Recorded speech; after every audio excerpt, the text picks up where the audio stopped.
खुशियों की है जुबां, चल दे तू चल दे कारवां, वो है जहां लगती है जैसे आसमां, वो है यही वो रोशनी, तेजस्विनी तेजस्विनी तेजस्विनी तेजस्विनी तेजस्विनी तेजस्विनी तेजस्विनी। नमस्कार, तेजस्विनी कार्यक्रम में आपका बहुत बहुत स्वागत। आपके साथ मैं हूं ममता चोपड़ा। अमूमन हम और आप अपनी ज़िंदगी में इतने रमे होते हैं कि दूसरे व्यक्ति की मुश्किल क्या होगी इसका एहसास हमें बहुत कम हो पाता है। संवेदनशील हम होते हैं, लेकिन हालात ऐसे नहीं होते कि हम दूसरे की मुश्किल को समझ सकें। लेकिन बहुत से लोग ऐसे भी हैं जो अपनी मुश्किलों के साथ साथ अन्य की मुश्किल भी आसान करने की कोशिश करते हैं। यहाँ हम बात करना चाहेंगे दिव्यांग लोगों की।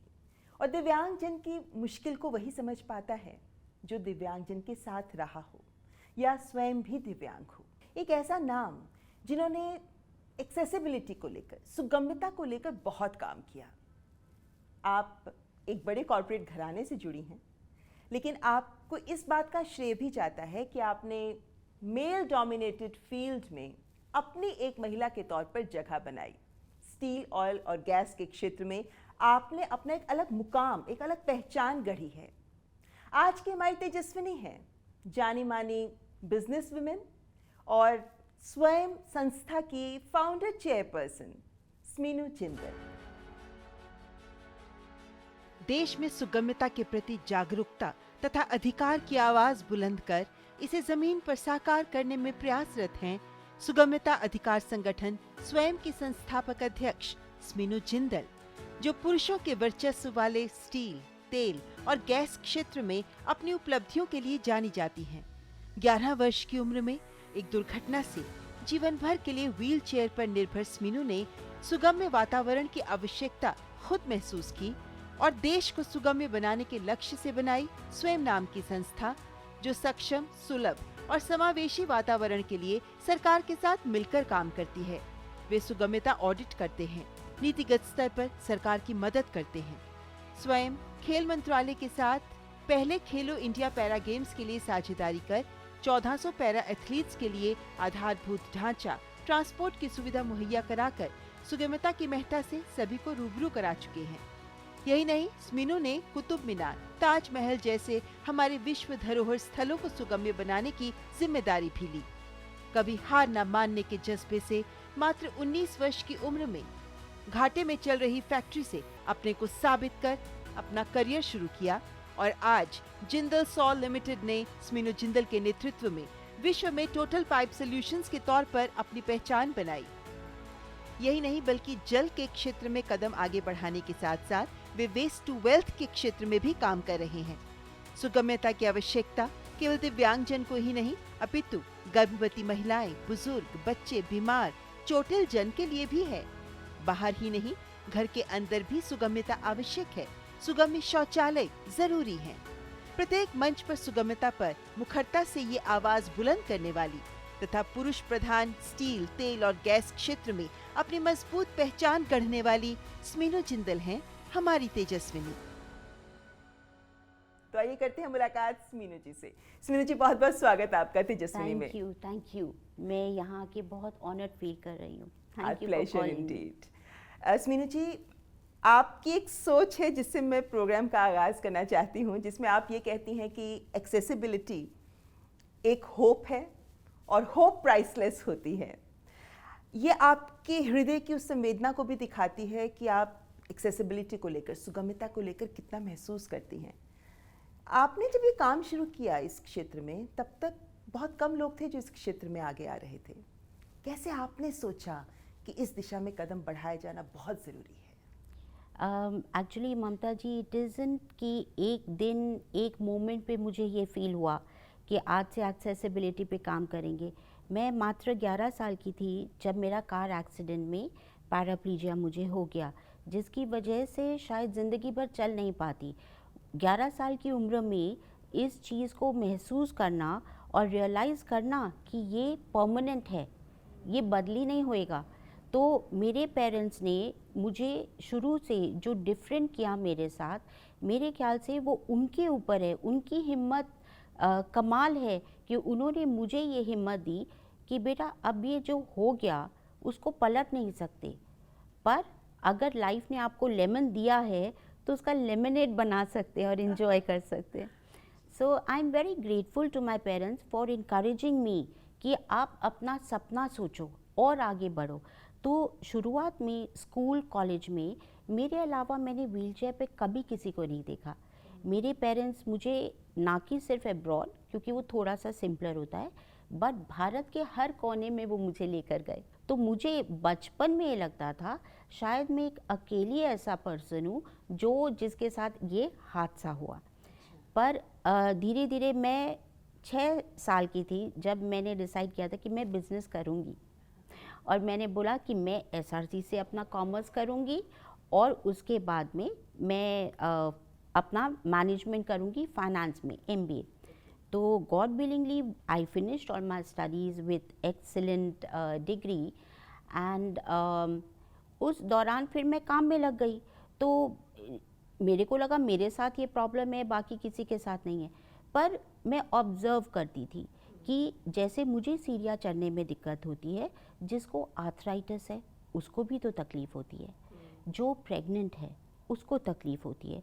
आपका मतलब कहने का ये है कि जब हम सुगम्यता की बात करते हैं तो ये सिर्फ दिव्यांग व्यक्तियों के लिए ही ये लागू नहीं होता, बल्कि इसका फ़ायदा सामान्य जन को भी होता है, जिसे भी चलने में मुश्किल हो। अगर हम देखते हैं कि बुज़ुर्ग आदमी क्यों अपने घरों से बाहर नहीं निकल पाते, क्योंकि वो सेफ़ नहीं फील करते। उनको लगता नहीं है कि वो अगर जाएंगे तो अगर गिर गए, हड्डी टूट गई तो और मुश्किल हो जाएगी। लेकिन आपने एक बड़ी पहल की और आपने सोचा कि कुछ बदल कर दिखाती हूँ मैं, और आपने एक स्वयं एनजीओ शुरुआत किया, आपने स्वयं एनजीओ की। अभी हाल ही में ये सुर्खियों में इसलिए भी आई क्योंकि खेलो इंडिया में जब पहली बार पैरा गेम्स का आयोजन किया गया तो स्वयं को चुना गया एक्सेसिबिलिटी के लिए। और ये छोटा काम नहीं था, 1400 एथलीट्स, जिनमें से 500 व्हील चेयर्स पे। तो ये भी कह सकते हैं कि 2000 से आपने जो एक सफ़र शुरू किया, 2023 तक आते आते बड़े मुकाम हासिल किए हैं आपने।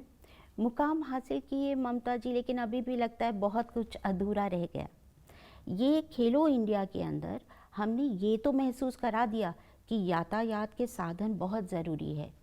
उसमें जो एथलीट्स हैं, जो पैरा एथलीट्स हैं, उनकी हिम्मत तो कमाल है ही, लेकिन सुगम्यता एक इतनी ज़रूरी चीज़ है कि वो एक आदमी की डिग्निटी दर्शाती है। तो हम लोग ने ये ज़रूर महसूस करा दिया कि यातायात बहुत ज़रूरी है। आज अगर हम मेट्रो में चढ़ते हैं, मेट्रो एक्सेसिबल है, लेकिन मैं मेट्रो तक पहुंचूं कैसे? बुज़ुर्ग आदमी जिसको चलने फिरने में भी तकलीफ़ है थोड़ा, या प्रेग्नेंट औरत, या कोई बच्चा जिसकी हड्डी टूटी हो पाँव की, मेट्रो से वो अपनी जगह तक पहुंच जाएगा, लेकिन अब उस घर तक पहुंचेगा कैसे जहां तक उसको जाना है? और मुझे लगता है कि हम लोग आराम से चलते फिरते निकल जाते हैं, रियलाइज़ नहीं होता कि वाकई एक बस में चढ़ना, ऑटो में चढ़ना, सीढ़ी चढ़ना, और नहीं तो फुटपाथ पर चढ़ना, ये सब कितने ज़रूरी है ना। Footpath, specifically footpath, zebra crossing, bus queue shelters, हमने बस्क्यू शेल्टर्स के साथ बहुत काम किया था ममता जी, पर वो सिविक सेंस हमको आनी चाहिए। वो बस्क्यू शेल्टर का रैंप इसलिए नहीं है कि हम अपनी मोबाइल को शॉर्टकट से ले जाएं, वो इसलिए हैं ताकि जिन लोग को चलने फिरने में तकलीफ़ होती है उनके लिए गवर्नमेंट ने ये सुविधा प्रोवाइड करी है, तो उसकी रिस्पेक्ट करी। मुझे लगता है वो एक सिविक सेंस डेवलप किया जाना हर मामले में बहुत ज़रूरी है। लेकिन एक्सेस ऑडिट्स आप लोग करते हैं, बिल्डिंग्स की टेस्टिंग करते हैं कि कितने ये एक्सेसिबिलिटी फ्रेंडली हैं, तो ये ऑडिट्स क्या एक रूटीन काम है जो किया जाता है? क्या अब इसको बड़े स्तर पर किया जा रहा है या फिर ये एक स्वयं की पहल थी जो एक उदाहरण बन रही है? देखिए ममता, हमने एक्सेसिबिलिटी पे काम 2000 से किया था, पर हमें लगा बिना यातायात या बिना इंफ्रास्ट्रक्चर को एक्सेसिबल करे हमारी मुहिम अधूरी है। एज अ प्राइवेट प्लेयर मैं कितना भी पैसा करूं, मैं एक रैंप बनाकर एक्सेसिबिलिटी करने की बात नहीं कर सकती। तो हमारा बहुत सारा काम गवर्नमेंट के साथ होता है, उनके अंदर ये जागरूकता हम करते हैं कि ये नीड है, ये एक ह्यूमन राइट इशू है। मेरे ऊपर निर्भर होना चाहिए कि मैं कमरे में बैठकर रोऊं या मैं बाहर जाके मज़े करूं, ज़ू जाऊं, कुतुब मीनार घूमूं, लाल किला जाऊं, अपने मन मुताबिक, अपनी मर्ज़ी के मुताबिक। तभी बोलती हूँ कि एक्सेसिबिलिटी एक उम्मीद है, वो उम्मीद जिसका कोई मूल्य नहीं है। पर मैं चाहूँगी कि मुहिम आगे बढ़े, कि लोग डिमांड करें। जैसे हम पानी जब मांगते हैं तो साफ़ पानी मांगते हैं, उसी तरह हम अगर रास्ता मांगते हैं तो सुगम्य मांगते हैं। आप लोग पॉलिसी मेकर्स के साथ भी काम करते हैं, आप लोग अलग अलग स्टेक होल्डर्स के साथ भी काम करते हैं। कितना लोगों के जहन में इस बदलाव को लेकर रुचि है, रुझान दिखता है आपको? हम लोग ने एज अ पायलट प्रोजेक्ट हम लोग ने करीब 11 स्टेट्स में 133 डिस्ट्रिक्ट में जाकर लोगों से बात करी, गांव वालों से बात करी कि एक एक्सेसिबल बाथरूम से आप तीन अभियान को सशक्त करते हैं। एक स्वच्छ भारत अभियान, दूसरा सुगम्य भारत अभियान, और मोस्ट इम्पॉर्टेंटली सबका साथ सबका विकास अभियान। तो जब उनसे हमने बात करी तब उनको एकदम रियलाइज़ हुआ कि इससे तो ज़िंदगी बदलती है। जैसे एक आदमी को शुगर था, उस शुगर की वजह से उसका लेग एम्प्यूटेट हुआ, उसके लिए एक सुगम्य टॉयलेट उसके लिए ज़िंदगी बदल देने वाला एक कॉन्सेप्ट हुआ। तो हम लोग जब उधर उनसे बात करें, ना कि सिर्फ हमने उनको इस एक ज़रूरत की तरफ उनको आगाह किया, बल्कि उन्होंने उसके लिए लोन लिया। लोन लेकर एक टॉयलेट अपने अपने घरों में बनवाया, उसको मेंटेन किया। और यहाँ पे हम सुगम्य शौचालय की बात कर रहे हैं, और मुझे लगता है स्मीनू जी, तो बहुत ही एक महत्वपूर्ण कॉन्सेप्ट इस वजह से भी है कि हम लोग हमारे आसपास का भौतिक वातावरण सुगम्य हो, इसकी बात तो करते हैं कि बैंक सुगम्य हो, हॉस्पिटल सुगम्य हो, पोस्ट ऑफिस सुगम्य हो इत्यादि, घर भी सुगम्य हो। इस तरफ सोच नहीं जाती लोगों की। आप हैरान होंगे सुन के, लेकिन 80% महिलाओं की मृत्यु, जो एल्डरली महिलाएं होती हैं, बाथरूम में फिसलने से होती है और उसके रिलेटेड कॉम्प्लिकेशन से होती है। जैसे आपने अपनी ओपनिंग स्टेटमेंट में बोला ममता जी, संवेदनशील हम सब हैं लेकिन जागरूक नहीं हैं। अगर आप अपने प्रोग्राम के माध्यम से ये मैसेज को एम्पलीफाई करेंगे तो कितने और लोग रियलाइज़ करेंगे कि एक्सेसिबिलिटी से दुनिया बदलती है। सिंपल सा RWA में अगर हम पाथवे के दोनों तरफ पीली रंग की, आपने वो रिफ्लेक्टिव पट्टियाँ देखी होंगी, अगर वो दोनों साइड लगा दें तो बुज़ुर्ग लोग जो शाम के टाइम गोधूली के टाइम में उनको जब ग्रे के ऊपर ग्रे नहीं दिखता तो कितने एक्सीडेंट बचेंगे। आप सोचिए बच्चों की ज़िंदगी कितनी आसान होगी, क्योंकि उनके मॉम डैड थोड़े कम डिपेंडेंट होंगे उनके ऊपर, उनका मूड अच्छा रहेगा। Accessibility enhances quality of one's life. बिल्कुल ठीक कहा आपने, बहुत खूबसूरत शब्दों में आपने ये तस्वीर को स्पष्ट किया है, जो मुझे लगता है सब देखने वालों के हृदय को ज़रूर इसने छुआ होगा। लेकिन देखा जाए तो स्मीनू जी, आपने जैसे कहा बचपन से आपने इन चीज़ों को जिया है, सहा है। एक वर्ग ये भी सोचता है कि अरे स्मीनू जिंदल तो बहुत अमीर घर की हैं, इनको कहाँ क्या मुश्किल रही होगी, इनके आसपास तो इनकी ज़िंदगी आसान करने वाले बहुत होंगे। मेरी ज़िंदगी सच्चे मायने में बहुत लोगों से बहुत आसान है, पर शायद मैं व्हीलचेयर पे इसीलिए बैठी कि मैं बाकी सब के लिए संवेदनशीलता के साथ इसी टॉपिक पे काम कर सकूं। वो लेकिन उसकी लोग सोचते मर्जी हैं कि है। ये तो सरकार का काम है, इसमें हम क्या कर सकते हैं? सरकार भी तो आप और हम जैसे ही लोग बनाते हैं। अगर हम सरकार से इस बारे में बात करें और उनको बोले कि आप अपने इलेक्शन मैनिफेस्टोज में इस बात के ऊपर ध्यान दें, जैसे मोदी जी ने ये अभियान उठाया, तो इसको और दम देने के लिए, इसको और ज़ोर से चलाने के लिए हमें भी जागरूक होकर इस बारे में बात करनी चाहिए। और मुझे लगता है कि ये एक जगह से दूसरी जगह पहुंचना ही नहीं होता, बल्कि इस पहुंच के साथ कितने सपनों को उड़ान मिलती है, इस पहुंच के साथ कितने लोग अपना भविष्य सुधार पाते हैं, इस पहुंच के साथ लोग समाज और देश में अपना योगदान दे पाते हैं। तो एक बहुत विस्तृत तस्वीर, लेकिन इस पर बातचीत आगे भी जारी रखेंगे। फिलहाल यहाँ वक्त एक ब्रेक का, आप देखते रहें तेजस्विनी। हेलो बेटा। पापा कब आओगे? मिस्टर विकास के साथ कौन है? बस बेटा थोड़ी देर और। वो मिस्टर विकास की फाइल आप पॉलिसी बाजार। मैम आपका हेल्थ इंश्योरेंस क्लेम अप्रूव हो गया है। अब आप सर को घर ले जा सकती हैं। क्लेम के टाइम पे हमेशा आपकी हेल्प को तैयार। पॉलिसी बाजार, 1 करोड़ का हेल्थ इंश्योरेंस सिर्फ 390 रुपए महीने से शुरू। मौसम को अपने पैशन के बीच जो नहीं आने देते, मैं उनका फैन हूं। मेरी तरह SBI भी आपका फैन है, इसलिए SBI आपके लिए थोड़ी एक्स्ट्रा मेहनत करता है। तो excellent customer service, assistance to MSMEs और टेक्नोलॉजी ड्रिवन बैंकिंग सॉल्यूशंस। घर छोड़ दूं, SBI बदल रहा है क्योंकि हम एक बदलते देश के फैन हैं। SBI, देश का फैन।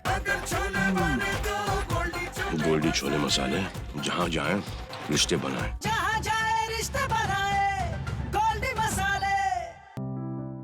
लाइफ में फाइनेंशियल आजादी के लिए NPS जरूरी है। रिटायरमेंट में फाइनेंशियल आजादी रहे जारी, NPS से आज ही करे तैयारी। NPS जरूरी है। तुझे तगड़ा इंसेंटिव मिला है, क्या प्लान है? सोच रहा हूँ गवर्नमेंट सिक्योरिटीज में इन्वेस्ट करूं। बिल्कुल सही सोच रहे हैं आप। अब गवर्नमेंट सिक्योरिटीज में इन्वेस्ट करना आसान हो गया है। पर कैसे? RBI रिटेल डायरेक्ट स्कीम में बिना ब्रोकर के आप इन्वेस्ट कर सकते हैं और आपको आपकी पूंजी पर मिलेगी रिटर्न्स। RBI पोर्टल पर जाइए, मुफ्त में अकाउंट खोलिए और अपने बैंक खाते से सीधे पैसे इन्वेस्ट कीजिए। सुरक्षित, आसान। रिटायरमेंट के बाद मैं भी यही इन्वेस्ट करूंगा। बहुत सही कह रहे हैं आप। RBI कहता है जानकार बनिए, सतर्क रहिए।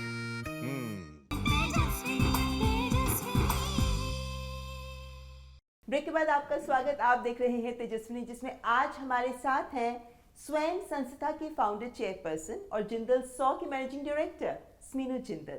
स्मीनू जी, आपने मोबिलिटी के लिए, एक्सेसिबिलिटी के लिए बहुत काम किया है, लेकिन आपकी पहचान उस क्षेत्र में है जिसे पुरुष प्रधान माना जाता है, यानी steel, oil and gas industry.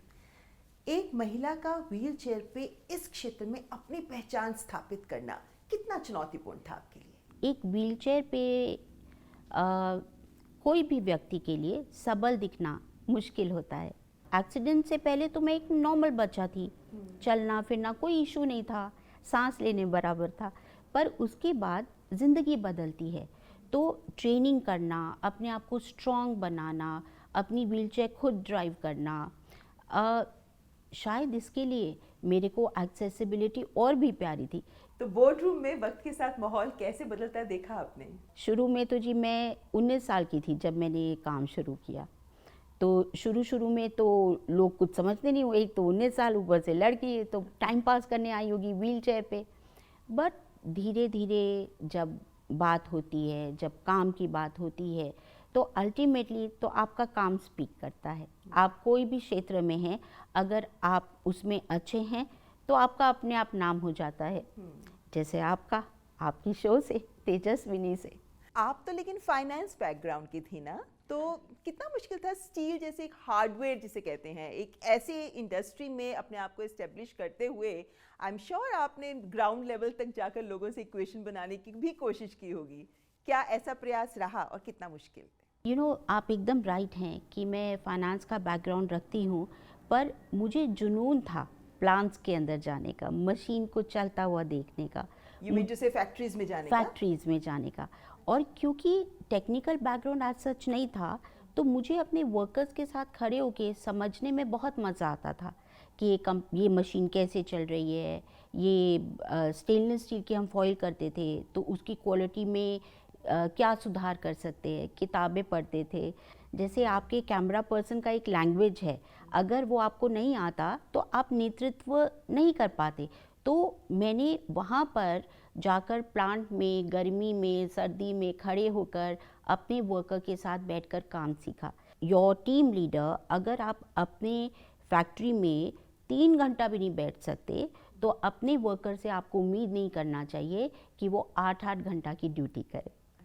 तो वो सुनकर फिर मैं टेक्निकल एस्पेक्ट्स में बहुत अंदर तक गई। मतलब आप इतने यंग एज में, 19 इयर्स में आप आ गई, आपने बिजनेस ज्वाइन कर लिया, आप फैक्ट्रीज में घुस गई कि मुझे तो सीखना है और इनके साथ बैठकर काम देखना है। आई एम श्योर कुछ बड़े टर्न अराउंड्स किए होंगे आपने, रहा कुछ ऐसा? एक्चुअली जब मैं घुसी थी तो मेरे फादर ने बोला कि चलो अभी इसको जुनून है।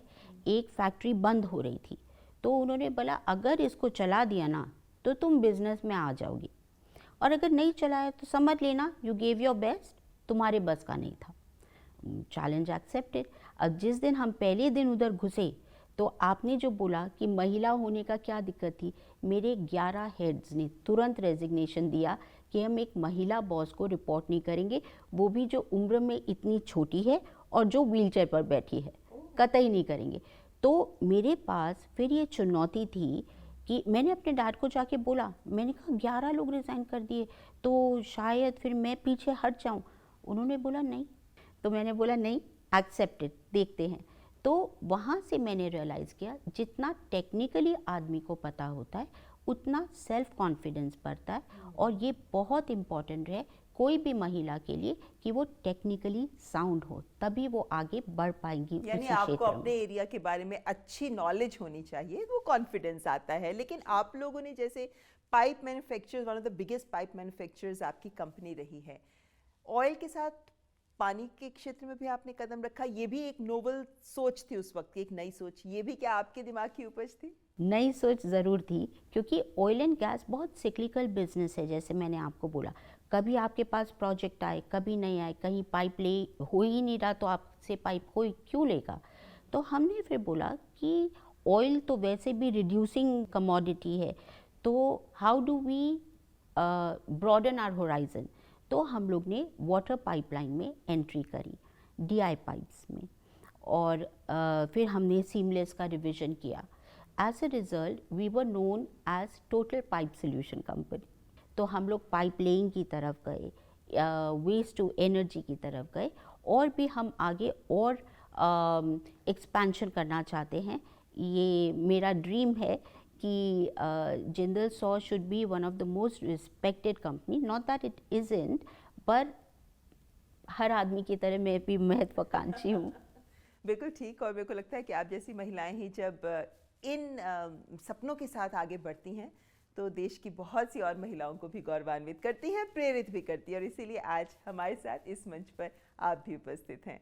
लेकिन आप ना केवल भारत बल्कि विश्व में आप ट्रैवल करती हैं, आप जाती हैं, क्या ये कहना सही होगा कि कहीं ना कहीं एक सशक्त महिला, व्हील चेयर पे एक सशक्त महिला का उदाहरण प्रस्तुत करती हैं? लोगों से क्या प्रतिक्रियाएं मिलती हैं आपको? लोगों से तो बहुत पॉजिटिव फील आता है। जब मैं शायद हिम्मत की या साहस की बात करती हूँ तो साहस का मायने ही बदल जाता है। तो हिम्मत लगती है, साहस लगता है, मेरे बात का अंदाज अलग लगता है। बहुत खूब। ग्लोबल लीडरशिप के लिए जब आप अमेरिका गई, वहाँ आपने लेक्चर दिया, कौन सी ऐसी बातें रहीं उस मंच पर? क्योंकि मुझे लगता है आप अकेले होंगी जो व्हील चेयर पे उस मंच पर खड़ी होंगी। मैं पहली महिला थी, पहली इंडियन थी to represent our country on that stage. लोग ये पूरी तरह समझते नहीं हैं कि एक्सेसिबिलिटी का, मैं फिर एक्सेसिबिलिटी पे आ रही हूँ, पर उसका इकोनॉमी पे असर पड़ता है। Medical tourism, it's nothing but people with reduced mobility coming to India, wheelchair, grab bars जो बाथरूम में लगते हैं ताकि हम स्लिप नहीं करें, anti slip tiles, it's a 3 trillion economy waiting to happen। And वो मेरे लिए एक प्लेटफॉर्म था कि ऑयल, गैस, स्टील के अलावा मैं इस बारे में बात करूं ताकि लोग इसके प्रति जागरूक हो। ये एक गलत धारणा लोगों ने बना रखी है कि महंगी व्हीलचेयर नहीं बिकेगी। मेरा एक लॉजिक है, हम अपने ड्राइंग रूम में भी तो सोफ़ा रखते हैं, वो कितने महंगे होते हैं। क्या आपको लगता है कि वक्त के साथ महिलाओं को लेकर जो रुझान है, मैं यहाँ एक्सेसिबिलिटी की बात नहीं कर रही या ऑन व्हीलचेयर की बात भी नहीं कर रही, एक बिजनेस वुमेन के तौर पर आप आज एक नेतृत्व की भूमिका में हैं, आपका इस नेतृत्व की भूमिका में होना कहाँ तक महिलाओं को इस क्षेत्र में आगे बढ़ने को प्रेरित करता नजर आता है? आपके ऑफिस, आपके एरिया से आगे बढ़ते हुए अगर हम विस्तृत एक परिदृश्य देखना चाहें तो मेरे ख्याल से औरत जो भी करना चाहे वो कर सकती है, हम में से कोई भी आदमी, पर वो आदमी या औरत होना ज़रूरी नहीं है, अपने मन में कुछ कर दिखाने की क्षमता होनी चाहिए। And at the end of the day हम लोग स्टील खुद अपने हाथ से नहीं उठाते, मशीनें हैं, हम उन मशीनों के पीछे बैठे हुए आदमियों को मैनेज करते हैं। और मैं ये आशा रखती हूँ कि मुझे देखकर बहुत सारी जो महिलाएं हैं वो इनकरेज हों और बहुत सारे जो मेन हैं वो ये देखें कि इनके अंदर प्रतिभा होती है। बिल्कुल। यहाँ पर स्मीनू जी से बातचीत करने से पहले आइए एक बार सुन लेते हैं कि स्मीनू जी का परिवार और उनके साथ काम करने वाले लोग उन्हें लेकर क्या सोचते हैं। मैं स्मीनू के लिए बहुत प्राउड फील करता हूँ क्योंकि वो न केवल मेरे बिजनेस में हेल्प करती है, she is the managing director of Jindal saw, उसके अलावा उसके लिए एक्सेसिबिलिटी एक बड़ा इशू है और वो चाहती है कि देश में हर आदमी हर जगह जा सके और उसके लिए इसने कई लड़ाइयाँ लड़ी। जब मैं छोटा था मैं अपनी माँ से बहुत शर्माता था स्कूल में, क्योंकि जब मेरे सब दोस्तों के माँ पापा चलते थे सिर्फ मेरी माँ व्हीलचेयर में थी। लेकिन जब मैं थोड़ा बड़ा हुआ मैं समझा कि इन मुश्किलों के बावजूद मेरी माँ मुझको सब चीज़ देते हैं, उसके ऊपर वो घर का ध्यान रखते हैं, देश का नाम रोशन करते हैं और बिजनेस को भी बढ़ाते हैं। मेरे माँ मुझको सिखाए कि सपने हमेशा सपने नहीं रहने चाहिए। अगर आप ईमानदारी से काम करो, अगर आप नहीं का जवाब नहीं लो तो आप कुछ भी कर सकते हो। माँ, आप मेरे सबसे बड़ी इंस्पिरेशन हो और मैं आपको बहुत प्यार करता हूँ। My mom is one of the hardest workers I know. She has not only worked hard in her professional life but also in her personal life. My family could never understand that any woman could ever run a business. They thought a woman is only good to take care of the family. They can only look after kids and that's it. But my mom proved them wrong. पिछले 20-25 साल में जो गुजरा है वो सिर्फ वक्त है। उनका जुनून, उनका कुछ कर दिखाने की जो चाह, जो जज्बा और वो विश्वास, वो अभी भी वैसा का वैसा ही है, उसमें कोई बदलाव नहीं आया। उन्होंने काम करना तब शुरू किया जब वुमेन एम्पावरमेंट सिर्फ एक वर्ड हुआ करता था डिक्शनरी में। उन्होंने हम सब महिलाओं को बहुत ही ज़्यादा इंस्पायर किया। उनका जो काम है, काम करने का जो तरीका है, उसमें होता है कि जब वो एक बार कोई ठान ली बात ना, तो फिर बस ठान ली, वो तो करना ही करना है। इम्पॉसिबल नाम का कोई शब्द ही नहीं है उनकी डिक्शनरी में। स्मीनू जी, ये सारी बातें हमने सुनी, सबने आपके लिए इतना कुछ कहा, जाहिर है कि बहुत दिल से कह रहे हैं सब लोग। बहुत संतुष्टि मिलती है आपको क्या ऐसी बातें सुनकर, इन लोगों की बातें सुनकर? आपकी प्रतिक्रिया? मैं ऑनर्ड हूँ और मुझे ये खुशी होती है कि अल्टीमेटली मैं उस काबिल हूँ कि वो बात कर सके मेरे बारे में इतने ग्लोरियसली। आज स्मीनू जी, क्योंकि आपने बहुत कुछ अचीव किया है लाइफ में, बहुत ऐसे प्रयास हैं जो लगातार चल रहे हैं और जाहिर है कि अभी चलेंगे आगे, लेकिन कोई ऐसा लक्ष्य है आपका, कोई ऐसा सपना है आपका जिसे आप पाने की हसरत रखती हो? इमीडिएट सपना जो मैं चाहूँगी अगले 1-1.5 महीने में पूरा हो जाए, तो रेलवेज़ को एक्सेसिबल करना चाहूँगी। अच्छा, जो बहुत महत्वपूर्ण है। बहुत महत्वपूर्ण है, क्योंकि जब खेलो इंडिया से जुड़े तब हमने ये देखा कि गांव भर से टैलेंट आते हैं, पर कितनी मुश्किल से आते हैं। यातायात नहीं है, रेलवेज़ अगर एक्सेसिबल हो तो देश और चमकेगा। ये सिर्फ शुरुआत है एशियन गेम्स या ओलंपिक्स में मेडल आने के, और बहुत अभी बाकी है। तो चलिए, ये तो आपका बहुत करीब का लक्ष्य था। दूरगामी लक्ष्य?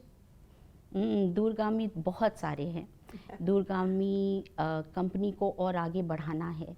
और एक डाइवर्सिफिकेशन के बारे में I am very very proud is waste to energy. ये एक बहुत ही अच्छा ढंग है वेस्ट से एनर्जी बनाने का, पावर बनाने का, और उतने बड़े बड़े माउंटेन्स ऑफ वेस्ट को बेस्ट ढंग से टैकल करने का। और मुझे लगता है कि जब आपकी जैसी बड़ी कंपनियां इस क्षेत्र में आगे कदम बढ़ाएंगी और सब लोगों को ज़मीनी स्तर पर साथ जोड़ेंगी, तो एक बड़ा बदलाव तो आ ही सकता है। जो उम्मीद करते हैं कि जिस तरीके से आपने हर क्षेत्र में अपना लोहा मनवाया, यहाँ भी आप ज़रूर सफल होंगी। बहुत बहुत धन्यवाद हमारे साथ जुड़ने के लिए। Thank you so much for having me. तो ये थी हमारे साथ स्मीनू जिंदल, जो फौलादी इरादों के साथ आगे बढ़ती जा रही हैं और नए नए लक्ष्य हासिल कर पा रही हैं, खास तौर पर सुगम्यता को लेकर। कैसा लगा आपको ये कार्यक्रम? हमें लिख भेजिए। हमारा ईमेल आईडी tejaswini.ddnews@gmail.com। अगले हफ्ते फिर होगी मुलाकात, हाजिर होंगे एक और तेजस्विनी के साथ। फिलहाल हमारी पूरी टीम को दीजिए इजाजत। नमस्कार।